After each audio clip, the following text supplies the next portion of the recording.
Monseigneur le vicaire général, Monseigneur le vicaire épiscopal,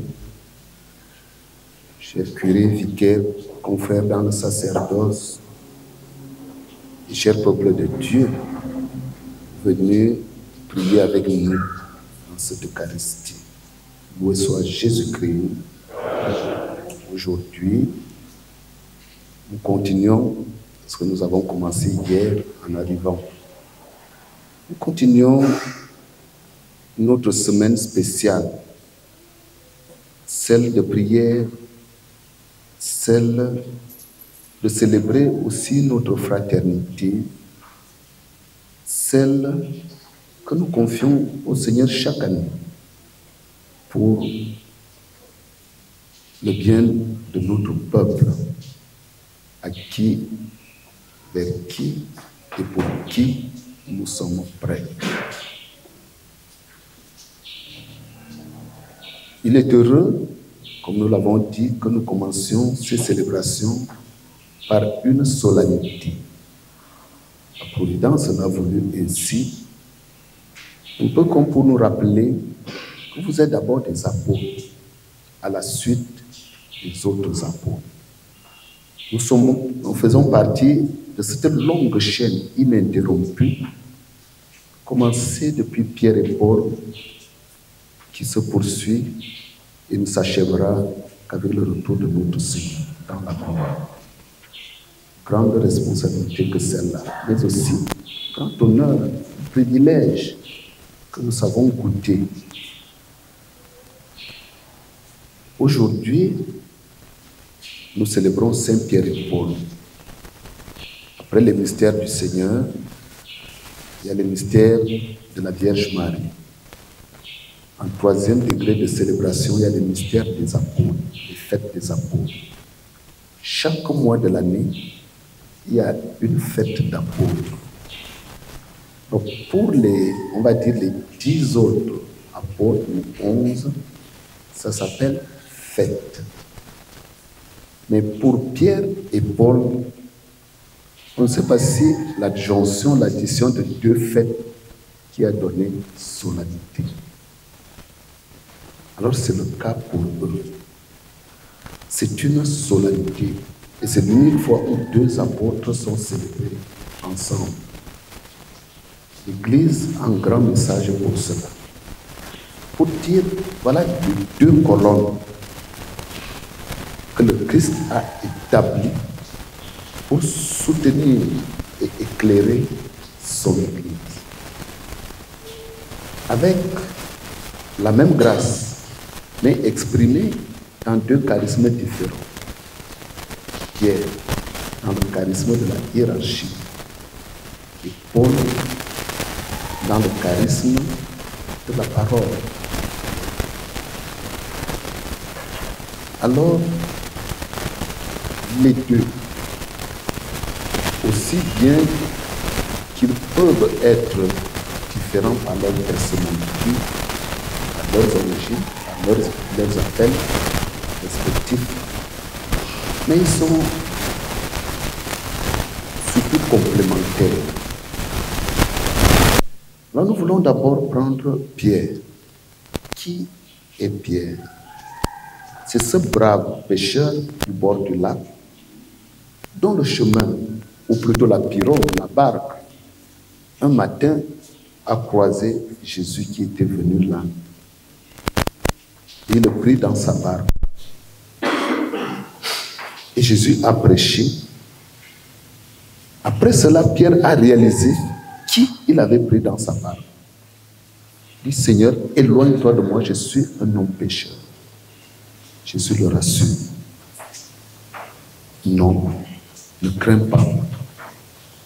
Désormais, tu seras pécheur d'hommes. Et l'aventure commença.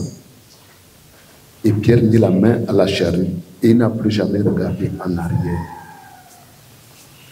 Alors ce brave fils de Jean ou de Jonas, selon les traductions, a un frère, André. Ils furent cooptés tous les 2 dans cette belle et merveilleuse aventure avec le Christ, qui est passé par toutes les régions d'Israël, de la Galilée natale jusqu'à la Judée, en passant par Samarie. Alors Pierre avait la personnalité qui était la sienne, avait beaucoup de volonté, avait beaucoup d'engagement à la suite du Christ. Et si bien que on le voit jusqu'à la veille de la mort du Seigneur, à l'arrestation, défendre le Christ. Puis, à la mort du Christ, il s'est révélé le côté faible de Pierre, son reniement. Mais il a gardé confiance. Et le Seigneur lui a aussi gardé confiance et renouvelé cette confiance sur le bord du même lac où il l'avait appelé, en lui confiant, après 3 questions, à nouveau son troupeau. Puis Pierre, il servit le Seigneur du mieux qu'il pouvait, avec son tempérament, et il le fit surtout jusqu'au bout, jusqu'aux 2 bouts. D'abord le bout du monde, ou plutôt vers le bout central du monde à Rome, mais aussi jusqu'au bout de sa vie terrestre. Et comme son Seigneur, il mourut aussi crucifié. Et la tradition nous dit, il demanda à ne pas être crucifié comme son Seigneur, il n'en était pas digne. Il fut crucifié, la tête en bas, les pieds en haut, donnant ainsi, comme le Seigneur l'avait dit, il n'y a pas de plus grand amour que de donner sa vie pour ses amis. Pierre a donné sa vie pour son ami et ses amis que le Seigneur lui a confiés. Une fidélité qui est allée jusqu'au bout. Pierre, il laissera un souvenir, celui de 2 écrits plus 1. 2 écrits déjà qui portent son nom, à lui attribué ou d'inspiration pétrinienne. La première et la deuxième épître de Pierre. Mais aussi l'évangile de Marc. On voit Marc finir sa vie, ou bien Marc a été le fidèle disciple de Pierre. Après l'avoir été pour Paul, il a rejoint Pierre. Et c'est certainement, Marc qui n'a pas connu le Seigneur, c'est certainement auprès de Pierre qu'il a appris tout ce qu'il nous transmet dans son évangile. Si bien qu'on pourrait dire que par procuration, l'évangile de Marc et l'évangile de Pierre. Nous n'allons pas considérer l'évangile apocryphe de Pierre, mais on a déjà l'évangile orthodoxe et canonique de Marc. Alors Pierre a laissé donc ce merveilleux souvenir d'un homme humble, d'un pauvre pécheur qui a su s'ouvrir à la grâce du Seigneur, qui en a fait le numéro 1. Un homme sans grande instruction, mais qui sera à la tête de tous les instruments de l'Église du Seigneur. Charisme de l'autorité, qu'on ne peut pas mériter, personne ne peut le mériter. On ne peut que s'ouvrir et essayer, tant que faire se peut, de correspondre à cela. Alors avec Pierre, nous vivons la grâce, nous admirons la grâce de Dieu qui agit en un homme humble, simple, et qui lui fait faire un parcours exceptionnel, qui devient pour nous témoignage, qui devient pour nous évangile que nous célébrons aujourd'hui. Paul, autant on ne peut pas tout dire sur Pierre. c'est encore plus difficile de tout dire sur Paul. Nous prenons les points saillants. Paul, ce rabbin, Paul, ce juif, fils de juif, pharisien, fils de pharisien, rompu à l'écriture, l'homme qui a gravi échelon sur échelon dans sa religion de départ, le judaïsme, et qui le dit comme il le dit lui-même, qui est devenu précoce et a joué des rôles majeurs. Il était promis à un avenir merveilleux dans le judaïsme. Il aurait fini certainement un grand rabbin de Jérusalem, un grand prêtre. Peut-être comme il n'était pas de la famille de Lévi, mais quelqu'un de considéré. Pendant qu'il était dans cette ascension, il fut foudroyé. Cette trajectoire sera stoppée et orientée vers une autre, sur le chemin de Damas. Ce jour-là, le fort Paul partit avec l'aval des grands prêtres pour arrêter les chrétiens, les ramener enchaînés à Jérusalem. Il va entrer dans la ville tout affaibli. Il ne voit plus, il n'a plus, il est tenu à bout de bras. Et la foi entre dans la ville et on te dira ce que tu dois faire. Alors depuis ce jour-là, la vie de Paul est devenue trépidante pour celui qui naguère persécutait. Et il va tellement s'attacher au Christ, il va tellement le vivre, il va considérer ça comme un grand privilège et un honneur, et une très haute grâce, qu'il va dire oui, c'est le Christ dans la gloire qui m'a choisi. Et il m'a condamné sa grâce, et sa grâce n'a pas été sans effet sur moi.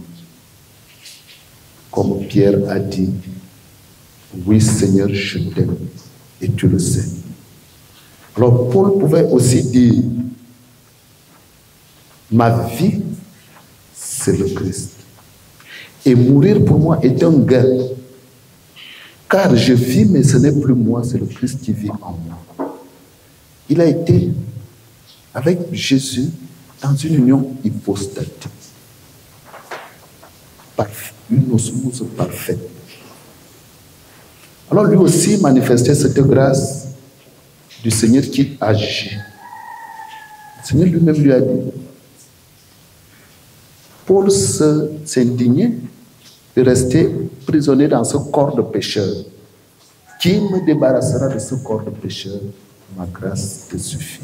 Et cette grâce-là nous montre que de pécheurs qu'on peut être avant, de persécuteurs, on peut devenir un grand apôtre, un grand ami du Christ, si on s'ouvre à cette grâce. Pour qui? Pour Paul, nous voyons que rien n'est perdu pour personne. Chacun a sa chance. Il y a un Camerounais qui chante, à chacun sa chance. Voilà. Donc, avec Jésus, chacun a sa chance. Rien n'est rédhibitoire, rien n'est perdu à tout jamais. Alors, il suffit juste de s'ouvrir à cette grâce. Nous admirons ce grand apôtre. Nous admirons cet homme qui va laisser en héritage spirituel près de la moitié sinon la moitié des écrits du Nouveau Testament. 13 épîtres, 13 écrits sur 27. C'est merveilleux. Mais plus que les écrits, c'est encore les actes, c'est encore le ministère de Paul. Toutes ces églises fondées, toutes ces prédications, tout ce don total de sa personne. Paul, le marcheur de Dieu. Quand on voit les 3 voyages missionnaires, en totalisant le nombre de kilomètres, On parle de près de 40 000 kilomètres. Donc Paul aurait fait le tour complet de la terre et il reviendrait au point de départ. Et tout cela, ce n'était pas en avion ou en train ou en voiture. Peut-être même pas sur un cheval réservé à l'armée. À pied, le marcheur de Dieu. Alors nous admirons cet homme qui a mis son intelligence et qui a subordonné toute sa formation, toute sa culture au service du Christ. Tout ce qu'il était, tout ce qu'il avait, il a apporté, il a donné totalement au Christ. En célébrant donc l'un et l'autre, lui aussi, d'après la tradition, il est mort martyr, non pas crucifié, mais avec la tête coupée. Alors, en célébrant l'un et l'autre, nous admirons donc la sollicitude de Dieu pour ceux qu'il choisit. Et le Seigneur, on le voit, nous voulons finir par là, il ne choisit pas des produits finis. Le Seigneur n'attend pas voir des gens comme il faut. Sinon, il serait allé à Jérusalem prendre des disciples dans les grandes familles des prêtres, dans des grands groupes religieux rompus à l'écriture, comme les pharisiens, les sadducéens et autres. Le Seigneur est allé prendre la matière brute. Le Seigneur nous prend comme nous sommes. Et c'est sa grâce qui fait de nous des hommes meilleurs. Il ne prend pas des hommes meilleurs, mais il rend les hommes meilleurs par son appel. Et encore faut-il répondre à cette invitation. Alors que le Seigneur qui nous a appelés, tels que nous sommes, tels que nous étions, plus de décoffrage, chacun avec son caractère, son itinéraire, son histoire singulière, et il nous a fait le privilège d'être à la suite de ces deux grandes figures, de marcher avec eux, de travailler avec eux pour le salut, pour la gloire de Dieu et le salut de nos frères et sœurs. Sachons apprécier et correspondre à un tel appel et à une telle grâce. Que le Seigneur nous prenne en grâce et qu'il nous bénisse, que son visage s'illumine pour nous et nous serons sauvés. Amen.